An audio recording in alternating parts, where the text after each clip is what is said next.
Okay, welcome. Welcome to the Conscious Contact Speaker Group of Doylestown, Pennsylvania. My name is Ron. I'm an alcoholic. Hey, good crew tonight. Quick announcements. We have a Facebook page, the Conscious Contact Speaker Group of Doylestown. Keeps you informed not only of this group, but of all things going on in like the tri-state area, pretty much up and down the coast. If you have anything going on, any other AA-related events, please post it in there. Please put out our flyers. We didn't put out the flyers tonight because the church has got a whole bunch of crafts they're doing, so it makes it a little challenging for us. But if you have flyers with events, please bring them and add them so everybody can be informed that everything's going on. Because pretty much every night of the week in Alcoholics Anonymous, there's something good going on somewhere. We're just connecting it, and that's the beauty of Facebook. We also have a website. You can find it real easy. Just go on to Google, Saturday night, 1 hour speaker meeting, Doylestown, PA. Comes up, 8:30 p.m., comes out here. And you get to see the speakers and some of the stuff that goes on, keep you informed with that. Anyway, if you'd like to get involved with this group, please get here early. We always need people to be greeters because it's really an important thing. A lot of people are in our group this time of year is on vacation, so if you like to fill in the gaps and carry the load for the ones that are vacating, please feel free to do that. Brian's going to come up here and cheer us. Have some fun. Thanks, Brian.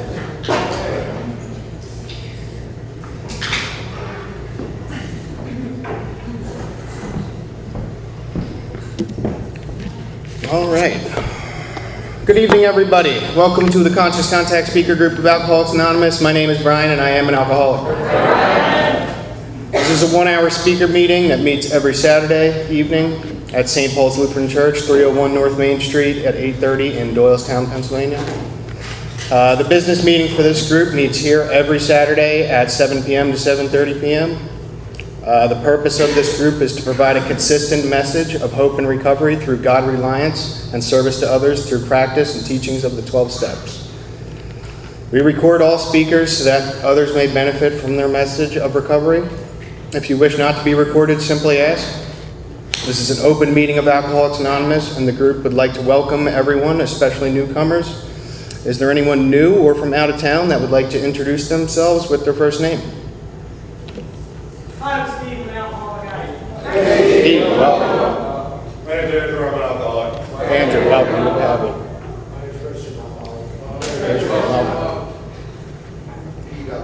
Pete, welcome. Good, welcome. Andy, welcome. Linda, welcome. All right. The Conscious Contact Speaker Group encourages sponsorship. Would anyone with working knowledge of the 12 steps and that's willing to sponsor, please raise your hands. All right. Are there any announcements for the good of AA? Okay. We have meeting lists and big books on easy terms. Please see me or any home group member after the meeting. If you cannot afford a big book, the Conscious Contact Speaker Group will give you one at no charge. Anyone willing to make donations for the purchase of big books and CDs to help those who can't afford them can put donations in the jar on the table on the back, marked big book and CD donations. If you would like a CD of any speaker, past or present, see me or Ron before or after the meeting. They are available free of charge. And I believe we have Lori coming up here to read the AA preamble.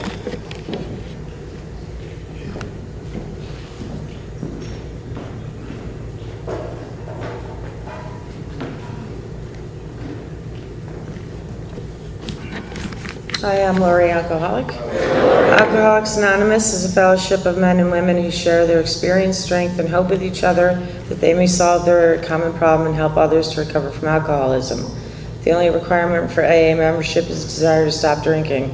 There are no dues or fees for AA membership. We are self-supporting through our own contributions. AA is it's not allied with any sect, denomination, politics, organization, or institution. It does not wish to engage in any controversy, neither endorses nor opposes any causes. Our primary purpose is to stay sober and help other alcoholics to achieve sobriety. I have Leah to come up and read the AA 12 Steps of Recovery.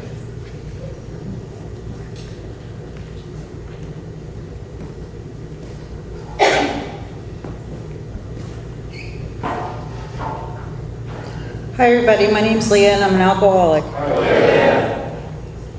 The AA 12 steps of recovery. 1, we admitted we were powerless over alcohol, that our lives had become unmanageable. 2, came to believe that a power greater than ourselves could restore us to sanity. 3, made a decision to turn our will and our lives over to the care of God as we understood Him. 4, made a searching and fearless moral inventory of ourselves. 5, admitted to God, to ourselves, and to another human being the exact nature of our wrongs. 6, we're entirely ready to have God remove all these defects of character. 7, humbly asked Him to remove our shortcomings. 8, made a list of all persons we had harmed and became willing to make amends to them all. 9, made direct amends to such people wherever possible, except when to do so would injure them or others. 10, continued to take personal inventory, and when we were wrong, promptly admitted it. 11, sought through prayer and meditation to improve our conscious contact with God as we understood Him, praying only for knowledge of His will for us and the power to carry that out. 12, having had a spiritual awakening as the result of these steps, we tried to carry this message to alcoholics and to practice these principles in all of our affairs. Thanks.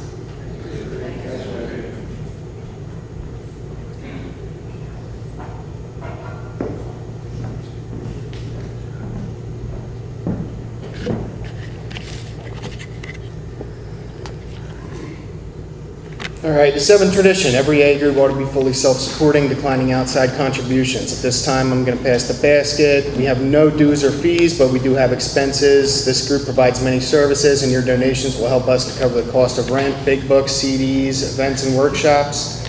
There's absolutely no smoking on church property. That's really the only request that we get to use this facility, so if you could please help us be considerate of that and help leave the place as clean as we find it.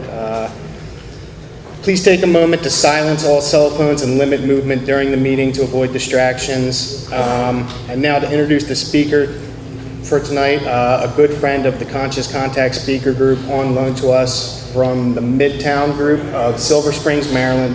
Looking forward to hear his story, and please help me welcome Mike L.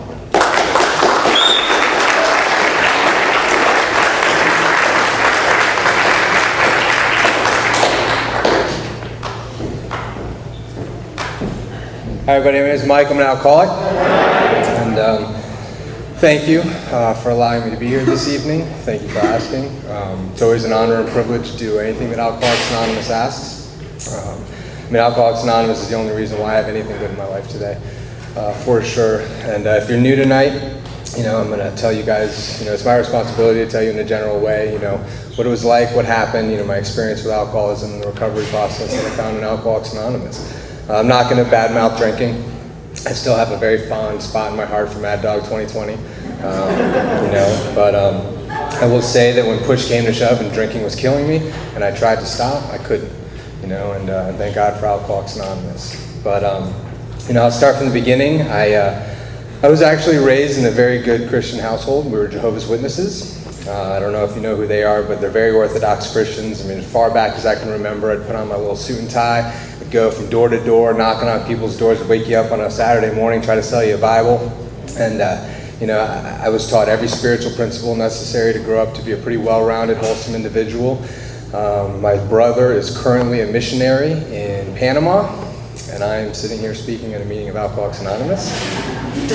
So somewhere, something happened, and I don't really know, the whole debate about it, whether you're born with alcoholism or if it's something you mature into, I don't know. I just know that, growing up, I had pretty much everything necessary to be a pretty well-rounded individual. There was some drama in my household. My mom was a little abusive. She was a little crazy when it came to the truth and all that, and that's what they referred to it as, the truth. And the older I got, the more I started to feel that disconnect. This very natural disposition of, it just didn't really mean anything to me. I didn't seem like I was getting the same thing that my brothers and sisters were getting. They would come home, after doing service, and they would just feel so alive and so excited, and it just never did anything for me. I just didn't get it. And the older I got, the more and more I felt, that wall of fear. And I couldn't tell you at the time that I was terrified everywhere I went, but I was kind of a scared kid. I would go to school and I was terrified of making friends. I didn't know how to socialize. And again, I just kind of thought I was that loser that sat in the back of the class and did all of his homework, and that was just who I was, and I didn't think much of it. And fast forward a little bit, my parents, they separated, they split up. I went and lived with my dad, and I got my first job as a bag boy at Ancona's Market in Ridgefield, Connecticut. And, my coworkers were some peers of mine that I went to school with, and they invited me to stay late and get drunk with them after work. Now, I'm a good Jehovah's Witness. I was a dare kid. Just say no, and for whatever reason, I said yes. And maybe it was just the fact that I was going to make some friends, maybe I was interested in the opportunity to hang out with somebody, but I stayed late.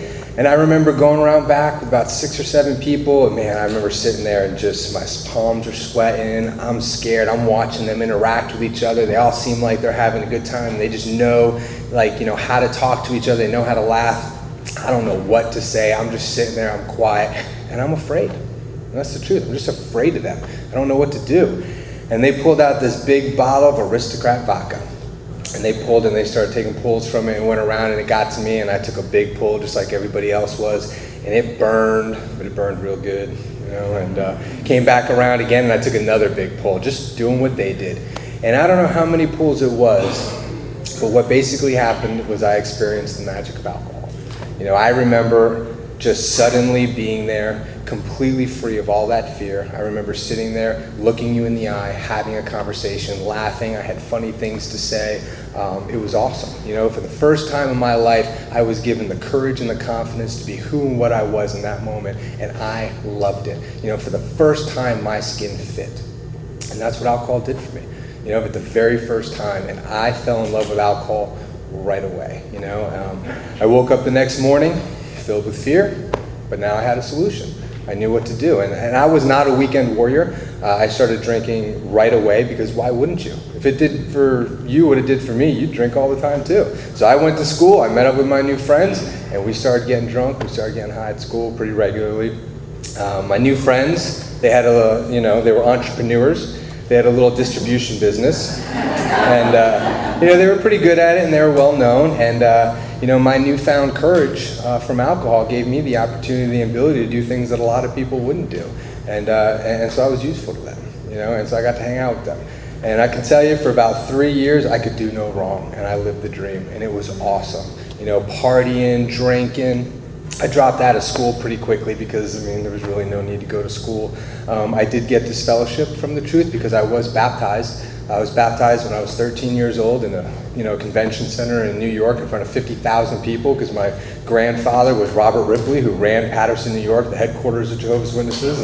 And me and my brother were supposed to, follow in his footsteps. And now I'm getting high and I'm getting drunk, and I'm so much more into that than I ever was the truth growing up. And so I was disfellowshipped, and what that basically means is that you're an outcast, you're shunned, so my family wouldn't have anything to do with me. I'm 16 years old, I got no family, I got no, nobody from my childhood, so I got nothing to lose, and so I went for it, and I went hard, and I had a great time. If you had asked me, what if I wanted to do, about the unmanageability of coming to in jail cells or hospitals or, sometimes with my clothes, sometimes without my clothes. I don't know what it was about me blacking out, but I like to take my clothes off.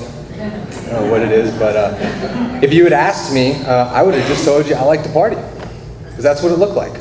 I like to party. I didn't have the aptitude to tell you that naturally I didn't feel right, that naturally I didn't feel like I fit in, that I was afraid. I couldn't tell you any of that stuff. I just knew that I had to drink. I had to have, I needed some substance in my system to be okay. And I can tell you that, if you're new tonight, we refer to that as alcoholism, because when I would put something into my system, it would give me this phenomenon of craving, and it would just go off, and I would just drink until I blacked out. And the best way I can describe it is, I smoked crack once, for 3 days straight. I lost a lot. I lost my rent, my car, and my virginity all in that night, or those 3 nights. And I can tell you that third day when I walked out of that townhouse and the sun hit my face, I promised up and down I would never smoke crack again. And I can tell you to this day, I have never even seen crack since then. But every time I came to butt naked in a hospital on 4-point restraints, told myself I wouldn't drink again. Every time I came to in a holding cell, told myself I wouldn't drink again. And those really cold winter nights when I didn't have enough gas to run the car all night and I had to sleep in the cold, I swore I was going to get it together and I was going to stop drinking, but I couldn't do it. You know, by the end of that 3 years, I'd gotten to a point where, you know, drinking was everything to me. I mean, I needed it, and I just did it, and it didn't matter what the consequences were. And about the age of 18, I did have some pretty serious consequences. I came to butt naked in a stolen car, driving down Route 181, and I was arrested, and I was looking at actual felonies. I made Fox 5 News and the front page of the newspapers and all that, and I was looking at some serious trouble. You know, I'd broken into a home, I'd stolen a car, and I did what anybody else in my situation would do. I fled the state. You know, I mean, what else to do? And so I went down to Harrisonburg, Virginia, where I would stay with an uncle who was, you know, just living on a horse farm. I mean, this guy was, I mean, he used to run the only motorcycle gang in Ridgefield, Connecticut, and he was pretty successful at it until, you know, now he's retired in Timberville. And I went to stay with him because this is the guy that was going to teach me how to be a man. You know, he's going to teach me how to get it all together. And instead, what he taught me about painkillers, you know, because he was really into that. And, you know, what we would do is we would take a 2x4 and we'd get my side all nice and black and blue, and we'd go from hospital to hospital to hospital, you know, just faking injuries and getting big bottles of stuff that I couldn't even pronounce, you know. And I did that for about maybe like 9 months to a year until, you know, I just did what basically I was going to do it was going to become the theme of my life, is that I just wore out my welcome, you know. We started to get into fights. You know, my aunt wasn't that thrilled with me, and I was just kind of a loser. I wasn't doing anything. I didn't have any work, and I had actually gotten arrested for robbing a food line in a blackout. So now I'm like on probation in 2 states, but thank God this is kind of pre-internet, so they weren't connected, so they didn't know. So I kind of had to, you know, I kind of went on my way, and for the next few years, I kind of did what Bill kind of describes as, you know, I was kind of the unwelcomed hanger-oner wherever I went. You know, nobody really wanted me around. I didn't really have any place. I didn't really know anybody, but I just kind of drove up and down the East Coast, staying in my car, staying with a few uncles here and there. And all my uncles were real losers. They were all drunks. They were all alcoholics. And so I would like live in their trailers for a little bit, or I'd stay with them. And like I said, I would sleep in my car. And eventually what happened was I did end up in a trailer in West Virginia behind a church, and I would drive to and from to Harrisonburg, where there was a college, James Madison University, and they like to party. They get it in. And I'm 19, I'm about 20 years old at the time, almost 20, and I'm same age as all the college kids, so I just got to put on like the one nice outfit that I had, and I just had to show up, and I could party at all the keg parties for free and just have a good time. And I would do that every Thursday, Friday, and Saturday night. And then I would, you know, usually make it home. You know, generally I would black out. Sometimes I didn't. Sometimes I would sleep in my car in a parking lot. But I had a blast for about 3 months until one day I remember driving home, and I don't really remember much else. I do have a vague recollection of like shattering glass and some rumbling, but that's really it. And woke up in my bed at my uncle's spot, and he's knocking on the door asking me where my car is, and he just got that, you know, that familiar feeling of like, oof, I hope it's somewhere, but I don't know, you know. And so I told him, I was like, oh, I wasn't feeling the drive home, so I left it on the side of the road. Can we go get it? So we got in his car, and I just got my fingers crossed. I'm hoping that, you know, it comes somewhere, that we see it, and we're taking the route that I would have normally driven, and we came up on, you know, a couple Stadies, a couple ambulances, and a fire truck. And again, I got a very familiar feeling in the pit of my stomach that has something to do with me, you know. And what had happened is, thank God I didn't hit anybody else, but I'd driven my car through a field, through a fence, through a field, and hit an oak tree dead on. And my car was just in shambles, sitting in a ditch on the other side of the oak tree. And I can tell you that I have no idea how I got out of that. You know, I have no idea how I made it to my room. The Stadies and my uncles just looked at me with that look of awe, like, you know, how did you get out of that? And I just came up with something quick. I said, oh, it was a flock of deer on the side of the road. It's literally what I said. And so they asked me again, are you sure you want to tell me how much you had to drink last night? I was like, sure, officer. Dead. So now, meanwhile, I'm probably still drunk and reeking of beer, But anyways, what had happened was I did have a job at this time. I was an electrical apprentice. I can tell you I was a terrible electrical apprentice. I would come to in pools of my own bodily fluids after being electrocuted on a regular basis. It was bad. It was really bad. But I had this job because the guy that I worked for was drunk just like me, and I don't know why he kept me on, but he did. And so I couldn't meet him because I didn't have a car anymore. And so what he did was he offered to rent me a room in his house. So I moved into this guy's house. It was a farmhouse on the outskirts of, I think it was Middlebrook, Connecticut, or not Connecticut, I'm sorry. It was like Middletown, Virginia, somewhere out there, right off of 81.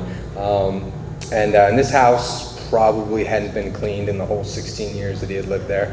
And I say that because when I first walked in, the trash came up to your knees all over, like the whole first floor. But there were footpaths cutting it to like the chair and the TV and the stairs. And you know how those old homes have kind of like that humming of furnace in the back on the old furnaces. Well, this one had a very distinct buzzing of flies because the kitchen was just a hive of flies. And you could hear that buzzing from any room in the house. And they were all over the place. And we had like the little yellow streamers hanging everywhere. I mean, everywhere. We never took them down. I mean, they would get blackened with flies and we would just hang another one. But they were just hanging all over the place. And of course the rats. I mean, everywhere you went, the trash was kind of bobbed, and you walked into a room and the rats would scatter. And that was, I remember one of the first nights I went downstairs to do my laundry because that's where the washing machine was. And I pulled the little pull chain, and all the rats scattered except for this one big one. I knew we didn't have a cat, and I knew what it was. And it didn't move. And so I pulled the little pull chain and I went right back upstairs. So I did not go back down there to wash my clothes. But, we're living in this house, and he's actually a family man. He's got a wife and 2 kids. His wife was bigger than him and on house arrest for beating up somebody at the local Walmart. And, he had his baby girl daughter who, she liked to party. But, she's about my age, but I'm not touching her because Big Daddy, the guy I'm living with, he's got a lot of guns. So she goes next door and gets impregnated by the 31-year-old, and then he ends up moving in with us. And then you have the boy, this little 14-year-old boy, who's just a hunter to be. I mean, he really loves hunting. So he would be posted in the backyard, and he'd kill anything that came in the backyard. Dogs, birds, cats, deer. He'd cut their heads off, half skin them, leave the carcasses in the backyard. I mean, our backyard was riddled with dead animals. And then there was me, Junior. That's what they called me. And we were just kind of like our own little, dysfunctional Brady Bunch. And I can tell you that, I rented the room at the top of the stairs to the left. It was $50 a week, totally affordable. It was completely empty, except for a little twin mattress that sat in the corner, a couple boxes of books that I had, and a few guns that I had. And that was all that I had in my name. I did have a trash bag of clothing, too. But I remember that first night, lying in on that mattress, listening to the rats crawl around the walls, hearing the fighting downstairs, and just being filled with that absolute terrifying, just that impending doom, that loneliness, that fear of what happened? How did I get here? That story of self that we have on constant, just over and over, the tapes are just rolling of all the nameless faces of people that I had hurt, all the regrets of the past, all the things that I wish I could have taken back, the things I shouldn't have done, and a lot of fear of tomorrow. And I can tell you that this is about the time that I recognize that my drinking took a major, major turn. It wasn't about partying. It wasn't about being the man. It was about being okay with who and what I was. It was about being okay with the conditions of my life, and it was about being able to just live through it.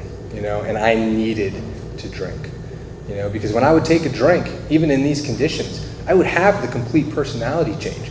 Everything would just the contrast would change, and everything was okay. The flies, they're taking care of the bacteria. The rats take care of the food. We got our own little ecosystem going on here. You know what I mean? I got a roof over my head. I'm not in my car. It's cold outside, it's warm in here. My whole attitude would change. I'm a soldier. I'm going to get through this. Not a big deal, And when I was drunk, or when I was sober, it was miserable. Absolutely miserable. I just couldn't live with myself. I couldn't live with myself. It was terrifying. So I had to be drunk. Had to. And I did have one dream. I would sit there and I'd be drinking my Samuel Adams, because I still like to drink like the good stuff, and I'd be drinking that or my Mad Dog or whatever it was. And I'll tell you, I actually never paid for a bottle of Mad Dog. I stole every bottle I ever drank because it was easy to steal. But I really thought, because it was in a glass bottle, that this was some top dollar, like top shelf stuff. Like I had no idea until I got sober and somebody talked bad about it, and I was offended. I was like, I really thought I drank some good stuff. I never drank actual wine or anything. I wasn't that kind of a drunk. But, so I'm sitting there, and I had a dream. I had one goal. My coworker that I worked with was going to sell me a $400 trailer. It was going to be a little 6x8 pull behind that I was going to be able to park in the driveway. I was going to run an extension cord out to it. It was going to have a little cot, a little refrigerator. It was going to have a little 8x8 black and white television. It was going to be clean, there's no flies, no rats. It was going to be mine. It was going to be my place. And I'll tell you, saving up that $400, and I made probably about $400 a week at the time, being an electrical assistant. Like I made pretty good money. But when it came to drinking and drugging, that was more important. I couldn't save any money. When I would come out of a blackout, on Saturday or Sunday or whenever it was, right after payday, it just depended on how long it actually lasted. I had nothing. Never had anything. I always paid that $50, and then the rest of the money would be gone before I was done. And so the cycle, I just lived that cycle.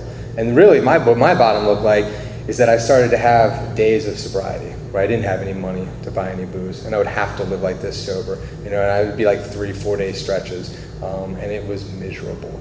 And some nights I would sit in that bed, I would pray to a childhood God that I didn't understand with a loaded gun, and I would beg for the strength to pull the trigger. But I just couldn't do it anymore. I didn't see any way out of the madness, and it was just a cycle over and over. And then payday would come, and then I'd get drunk, and then it would start all over again, and thank God for Alcoholics Anonymous, and thank God for drinking, to be honest with you. Thank God for those nights that I was able to stay drunk long enough to where I was able to get to the rooms of Alcoholics Anonymous, because that's really my story, that's my experience. I wasn't looking for AA. I wasn't looking for a solution. It definitely you could not convince me that drinking was the problem. But I got arrested again for drunk in public. Very common theme in my story. It happened all the time. And this time they sentenced me to, go to 10 A&A meetings, and I had to go to drug class, and I had to do all this stuff. And honestly, I was already on probation in 2 states, and I didn't want there to be any problems, so it didn't seem like that big of a deal. I would go to these classes, that's literally what I thought. Had no idea what A&A was. Figured Narcotics Anonymous, that has something to do with not doing drugs. And AAA, I couldn't see what that had to do with it all, but that's literally my understanding of what was going on here was none, and I remember I bought a little $50 Walmart bike so that I could ride 15 miles into town and go to my first meeting at the hospital there in Harrisonburg. And I did. I rode my bike in there, and I got there and I walked in, and I instantly knew this was very different than drug class. There's just something different about the people. When you go to drug class, it's like networking. You know what I mean? You meet all the people that are like you. You meet other buyers, other suppliers. You know what I'm saying? You get to hang out with your peeps. You know what I mean? And I walked into that meeting, and these people, they were clean. They were smiling. They seemed happy. They just seemed like those goody two-shoes that you see on the streets on a daily basis that you did nothing like. I was nothing like you guys. And I felt instantly ashamed. It was you were like the type of people that when I walked by you, I felt so ashamed of who and what I was that I just couldn't be in your presence. And I couldn't tell you that at the time. I didn't know, but that's naturally what I would feel every time I was around good people, And I sat in that meeting, I felt very uncomfortable. I did not want to be there. I didn't like being there. Everybody was so nice, and you guys offered me cookies and all that, and that was cool. And the guy, he had, I remember him having a black beard. That's all I really remember. And I don't remember what he said, but he asked if there was anybody new to Alcoholics Anonymous. So I raised my hand and figured, somebody had an in with the judge and I needed to the participation points or whatever. And he called on me and asked me to share. And I was totally stunned. I had no idea what to say. But I went ahead and I talked about how much I liked drinking. I talked about how miserable I was when I was sober and how alcohol did something for me that I don't think it does for anybody else. What I didn't know is that I was sitting in there in a meeting of Alcoholics Anonymous sharing on the topic of alcoholism. And I had no idea. But what happened next is what I consider the miracle of Alcoholics Anonymous. Is that all those really nice, clean-cut people that I couldn't identify with their outsides, they started sharing their stories. They started talking about their relationship with alcohol, their experience with alcoholism, the things that they had lost and the things that they had been through, and they started putting things into words that I had only felt. I mean, I had never identified with another human being. And here I was listening to you guys legitimately tell my story. And it was shocking. And I couldn't believe it. And it was one alcoholic talking to another. It was that language of the heart, that identification. It shot right through my ego, and I related. I could hear you guys. And it stunned me. And so I listened, and I remember thinking, I remember having a little spark of hope that maybe, just maybe, if you guys genuinely knew what it was like to be me, and you had been through what I had been through, that maybe there was something going on here. I didn't know what it was. He just told me not to drink, but I kept coming back. And I'll tell you, that was the only time that I had to ride that bike to that meeting. People picked me up every day for a meeting after that, and I went to a meeting every single day for about a year down in Harrisburg, Virginia, and I drank pretty regularly, I couldn't stay sober. I didn't know, I didn't get it.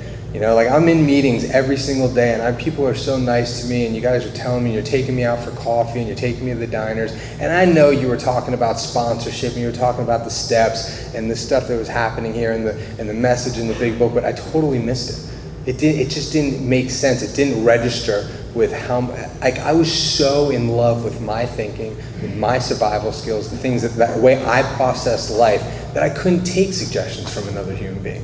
I just couldn't do it. I knew what to do. I had survived this long. I'm going to get through this. Now I just have to hang out with you guys long enough till something happens. It's literally what I thought. But I would get so uncomfortable. My chest the tension would become so strong. Sleeping with those rats would become so terrible that I would have to do the one thing that gave me a little bit of relief. And that'd just be to drink.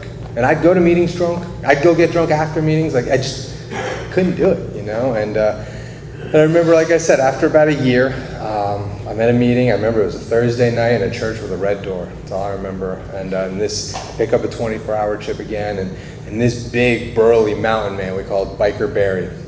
I mean, just scruffy hair, big mountain beard, just 6'6", giant paws. Huge guy.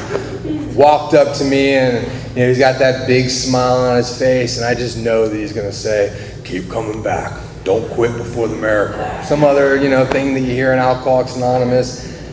And he puts his hand on my shoulder and he says, "Son, you're gonna die." And I'll tell you what, I heard him. And I believed him. And I don't think I would have heard anything else in that moment, but I had my first willing moment in Alcoholics Anonymous. I said my first willing thing. I said, "I don't know what to do." And I asked him genuinely, I said, "What do I do?" And he told me basically that he would either move me to an Oxford house in Vienna, Virginia, which is about 3 hours north, or he could move me to an Oxford house in Ocean City, Maryland, which was, over by the bay. And the way he sold me was, he said in Vienna, Virginia, there were 2 girls for every 1 guy. I'm no math whiz, but I did like them odds. So I picked Vienna, Virginia. And so he piles up all my stuff. I had a bike, I had a few boxes of clothing, I had a few books left. I didn't have any guns at this point, and I couldn't bring him to my Oxford house, and he dropped me off. I had to stay sober for 14 days. I had to stay sober for 2 weeks, and it was tough 2 weeks. But that man let me sleep on his couch and hang out with him for 14 days straight. And this man, it was wild.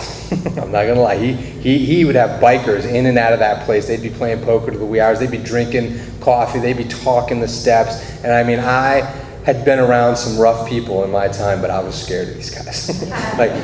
I didn't know what they were, but they were genuine members of Alcoholics Anonymous trying to keep me sober, and they did, And so when I had 14 days, they moved me up to this Vienna Oxford house, and if you've ever been to Vienna, Virginia, it's it's different than Harrisonburg, to say the least. A lot of money, a lot of community, a lot of things going on there, and I didn't get it. But he dropped me off. He gave me a where I went, and said, "Go to a meeting," and I did. I started riding my bike around to different meetings in the area, and it wasn't long before I met the home group that I have to this day. If you don't know what a home group is a community within Alcoholics Anonymous that are living and breathing the steps. I mean, they are doing the principles, day in and day out, 24 hours a day, inside and outside the meetings, and they just surrounded me. I walked into this meeting and I could tell it was different because everybody just had this special glow about them, and they were all young, and they were all very interested in me being there, and they just made me feel so welcomed and so important. That's the truth, because I just walked around with so much self-hatred when I was new. Like, I needed them. I needed those smiles, and I needed that welcoming spirit, and they just took me in. And this guy proclaimed himself as my sponsor, and he picked me up every single day for 30 days. And these guys, you couldn't help but talk about the steps and talk about sponsorship and talk about what was going to go on. And this guy, he got me into service right away. When we went to meetings early, we set the meetings up. We would make the coffee, we would clean up the meeting. I would go to a meeting and, you set up a meeting, you're there for an hour.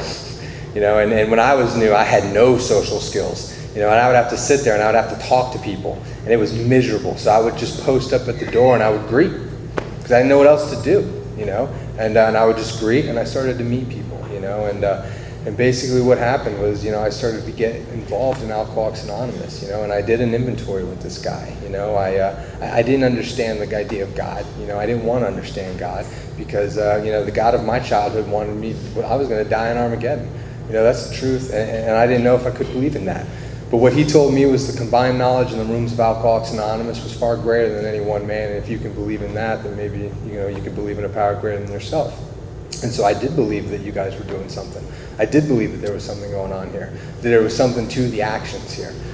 So I started to believe in the actions. I started following you guys around. I started having those service positions. I did that fourth step. I put down on paper things that I was never going to share with another human being. And I'll be honest with you, my first fourth step was not that honest. It was as honest as I could be at the time, but there were a lot of things that I left off purely out of fear. I just didn't feel like I had the ability to share with another man yet. But eventually what happened is through, the process, those things came to light and I was able to share them. But I tried. I did an inventory, and we got to the 8th step. And I had to make a list of all the people that I'd harmed, and that was a little harder because I was a thief. I was a big thief. Now, mind you, I had no idea I was a criminal until my sponsor pointed out in the 5th step. He literally looked at me and goes, "You were a criminal." And I thought that was a little much. Now, I had literally made a living off of stealing, but when you steal from corporations and people, and you're not stealing from people, it doesn't count. I literally was so disconnected from the rules and laws, they just didn't apply to me. I could carry guns, I could do things illegal, like that stuff. It wasn't hurting anybody, so it was fine. And he had to point out that if I'm breaking a law, I'm a criminal. And to be honest with you, 15 years later, one of the standing rules in my sponsorship family is if it's a law, I have to follow it. It's gotten a lot easier over the years, I will say. But at the time, I just couldn't see it. I couldn't see it. I just knew how to survive, But I had to start learning how to not steal. I had to start learning how to not fight people. I walked up to this one guy at a watch because I'm so uncomfortable. I'm so disconnected. I don't know how to make friends. Where I come from, you just walk up to the biggest dude in the room, you punch him, you get in a fight with him, everybody respects you. So I tried to do that. This guy, Pretty Boy Mike, he goes to me, he goes, "We don't live like that anymore." And he starts looking at his continues talking to his friend, and I'm just standing there like, okay, so what do I do now? It was just so awkward. I didn't know, but these people didn't care. They accepted me anyways, and so I'm hanging out with them, and I'm starting to live a little different. I'm starting to do things different. I'm learning from their example how to be different, and I'm starting to stay sober. I'm about sober. I remember I got about 6 months sober, and my sponsor had me start to do the 8th step. And I had to put down all the money that I had stolen. And I had to put down all the people. But the biggest thing was that he made me put my mother at the top of the list. She was at the top of my 4th step, and he wanted her at the top of the amends list. And that was tough for me.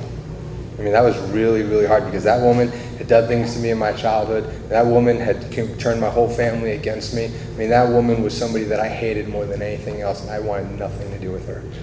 But he said that I had to do something about that. That wasn't okay. You couldn't carry around that kind of baggage, and I couldn't see it. I'd been a victim. I didn't do anything wrong. I don't have any amends to make. I'm not going to apologize to her. But what he told me to do is he told me to write a letter. So I borrowed my roommate's computer. He had Word. typed up this nice long-winded, you know, I forgive you. I'm willing to accept you back into my life. We can start from a fresh slate. And I printed out, I was so proud that I was willing to let her back into my life. And my sponsor laughed, and he crumbled it up, and he popped it off my head.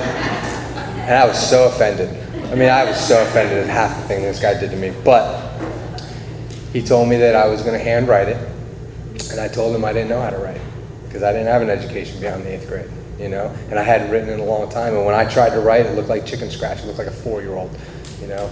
And what he did was he typed out the entire alphabet in cursive, capitals and lowercase, and he gave it to me. And he said, you're going to practice on your 10-step inventories. And so every night, I'd sit there and I'd say fear, and I'd write it in cursive, and I'd say selfish. I'd write it. I mean, it would take me like an hour and a half to do my inventory, you know, and it would literally look like a 4-year-old was doing some self-appraisals, you know. I mean, it was awful. And but I did it because that's what he told me to do. And over the course of about 3 or 4 months, I got better at writing, you know, and I got faster. And I got in the habit of looking at myself, and I got in the habit of seeing, you know, how I interacted with the world, how I interacted with the people around me. You know, I started to learn a little thing about tolerance, you know, a little thing about compassion, you know, and I started to see, you know, myself in the actions right before I was able to take them. I started to get this pause, you know, because I am doing an 11th step in the morning, you know, I am going out and I'm doing service, like I'm practicing these principles, you know, I'm doing stuff, and you know, about 9 months sober, give or take, I wrote another letter, you know, and in this letter, you know, it was just telling my mom where I was at, what I was doing, the job that I had I'd been sober for 9 months, you know, this is what I was trying to do with my life, you know, people let me around their children, it's pretty cool, you know, like, and I sent it, and I didn't think anything of it, still hated her, it was still there, you know, and I remember about 2 weeks later, I got a letter from my baby sister, who I hadn't talked to in easily 6 or 7 years, you know, and I opened it up, and I just pulled out a picture of her, and she was a full-grown woman, you know, and I started to cry. And it was the first time I had cried since I was 6 years old, and I promised myself I would never cry again, you know, and it just happened. It was like something just opened up inside of me, and I couldn't stop it, and I felt like I'm not going to keep it clean, but I just felt, I didn't like the way it felt. I hadn't felt this in so long, and I called one of my pigeon brothers, and he said maybe that guy that could burn holes through his arm will finally start to feel something, you know, and he was right. Because what had basically happened was that wall that I had built to protect myself from you and to protect myself from everything else, you know, a little chunk of it had broken off, and a little emotion had started to seep through, you know, and I didn't like it. I'll be honest with you, I didn't like it. But I will say that night, I remember to this day how well I slept that night. You know, I slept like a baby, and I fell asleep within 10 minutes. You know, and I remember waking up the next morning and just being a little in awe of that. You know, and then I got a letter from my mom about a week later, and it was a 4-page essay of how I'm dying in Armageddon. You know, how I need to come back to the truth. You know, and that's what I expected. You know, she's glad I'm doing well. And then my sponsor said that I was going to write her every day. Or no, I'm sorry, not every day, every month. That would have been awful. I had to write her every month. So I wrote her a letter every month. And I got the same response, month after month, you know. And I couldn't tell you when it was happening or how it was happening, you know, but I was staying sober. I was going to meetings of Alcoholics Anonymous. I was participating in my home group. You know, I was starting to help people that were newer than me. You know, I was paying back money that I didn't want to pay back. You know, I'll be honest with you, that was one of the hardest things. Everybody's like, oh, it's so easy to write a check. No, not when you're selfish and your money's your money. You know, but I started to pay it back. And I did the whole credit report thing, and I started to experience what Alcoholics Anonymous has to offer, like the true, you know, gift of being able to feel comfortable with who and what I am, you know, be able to show up for life and have this peace and ease about me that I didn't have to take a drink, you know, that I could be okay with the conditions of my life and the things that were happening no matter what. And I started to feel, you know, the serenity and the 9th step promises started to come true in my life, you know, and And what happened was about 2 years sober, I got a phone call from a number that I didn't recognize, and it was my mom. And it was really weird because I was at the beach with some friends, and I'm hanging out, and I'm on the beach, and I'm sitting there, and it was straight up like an after-school special. It was so weird. But I'm like walking down the street, talking to my mom for the first time in years. You know, I mean, it had to be close to a decade by this point. And I'm just walking down the street. Walking down the beach, and we're talking, and it's nice. It was very, like, about a 15-minute conversation. And she told me something along the lines of, like, why she's having strokes and stuff like that. And I was like, what it's like. And she said that when she walked into a room that, you know, she forgot how she got there and stuff, or what she was doing in there. And I said, oh, that happens to me all the time. And she laughed. And when she laughed, I felt something in my chest that I had never felt in my life. And it felt powerful, and it felt open, and it felt warm. And I knew in the instant what it was, and that it was love, and it was compassion for a woman that I had hated for many, many years, you know. And it felt really good. It felt really nice. And I told her, I was like, this was nice. Can we do it again? And she said no. And I was okay with that. I was okay with the conditions of our, you know, relationship, and that was her belief. That's what she wanted, and I respected that. But I no longer hated this woman. And I could not tell you when I was new how much that hatred blocked me from being able to have relationships with people in the rooms of Alcoholics Anonymous, or be able to have relationships in general, like how much it blocked me from just being able to be okay with myself. You know, how I couldn't tell you how much self-hatred I carried around, wrapped up in that relationship until it was gone, you know. And it was an awesome feeling. It was it was an amazing freedom that I could not even do justice with words, you know. But I went to my sponsor and I asked him. I said, "Is a part of my amends process going to be going back to the truth? Do I need to be a Jehovah's Witness again?" And he said, "No, you have to find your own truth." And when he said that, it all made sense. That I was here, I was sober for 2 years. That I was helping people, that I was touching favorably on other people's lives, and that my life was getting better. And that was my truth. And this is where I belonged. And that's when I started to genuinely believe in a God that I didn't understand for many, many years, you know.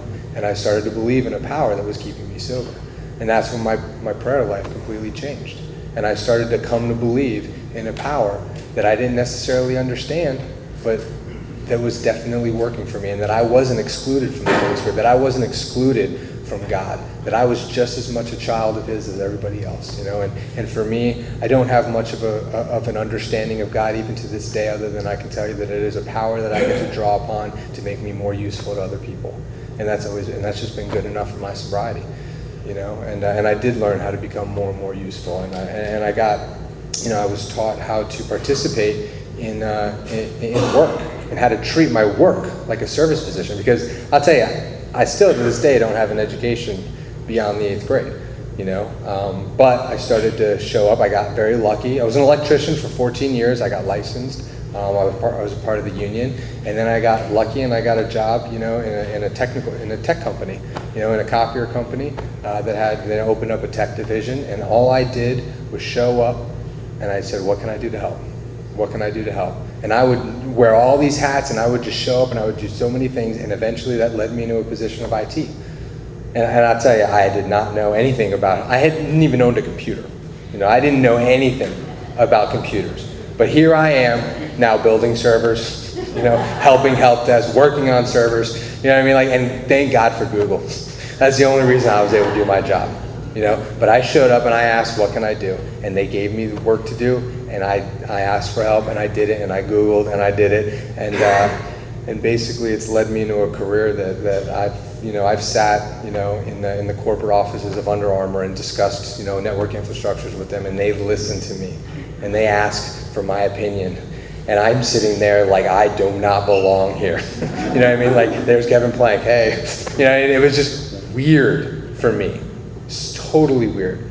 But it was a blessing that I got to experience because of Alcoholics Anonymous and just showing up and asking what I could do to help. You know, and that whole attitude and outlook of just being of use and just being of service has given me a life beyond my wildest dreams, you know. And I can tell you that, you know, after a few years of sobriety, after about 4 years, my dad was coming into town with my brother and my sister, and we were all gonna, have dinner on a Saturday night. And I was like, this is it. This is my chance. I get to finally make amends to my brother and my sister I haven't talked to in so long. And I'm on my way to my Friday night meeting. I'm running a little late. It's about 8:05, and I get a phone call from my dad, and he says, Mike, I am so sorry, but your brother and sister basically said that if you show up, they won't. And 2 to 1, I have to ask you not to come. And I said, it's okay. It was like, no big deal, And I hung up the phone, and I dropped to my knees, and I started to cry. Because it's like, why can't I get the happy ending? Why can't I have a relationship with my brother and sister? Why does everybody else get all these amazing amends story? Sorry. My buddy JD was coming around the corner. He was doing security, and he sees me and he picks me up, and he says, what's going on? And I tell him, and he gives me a giant bear hug, and he says, it's okay, we're your family now. And that has been true. I have never, in the last 15 years, not had a place to go on a holiday. I've always been with people on Christmases. I've always had people to call, and I've always had people that I look to as brothers and sisters here in the room of Alcoholics Anonymous. I've not been alone in the last 15 years, and it has been an amazing experience being able to build relationships and have a family of choice that I get to love and adore and participate in their lives. I've watched my best friends have babies. I've watched them, I've been in their weddings, and I've gotten to participate, with people and with family like I would have never participated before. And I couldn't tell you how important that would actually be to me when I was new. But when you experience it, it gives you this feeling and this wholeness of where you are blessed with an identity and you're just okay with the person that you are. And I can tell you that I can stand in front of you today, a completely whole person and okay with what I am, comfortable in my own skin, and happy to be here 100% sober and in my right mind and comfortable today because of Alcoholics Anonymous and because of the gifts and the process of this program. And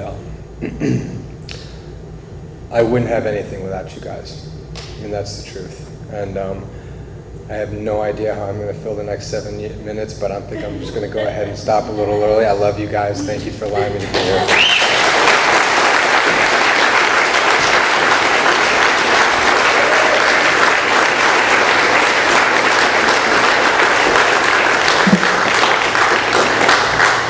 Before we thank Mike again, it's customary for us to form a line and thank our speakers. They come here at their own time and expense to share their experience with us. It's pretty. Thanks, man.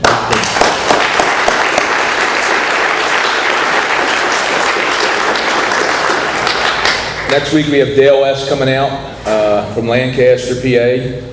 After this meeting here, we need a little help cleaning up. If you'd like to help, we have to leave 7 chairs deep, 5 across, and then we're going over to Perkins at around 10 for half off appetizers. If you care to join us, if you don't have enough money, don't worry about it. We'll cover it with you. We have a nice way of closing. If you'd like to join us, we'll go up. Thanks for coming out. Don't forget to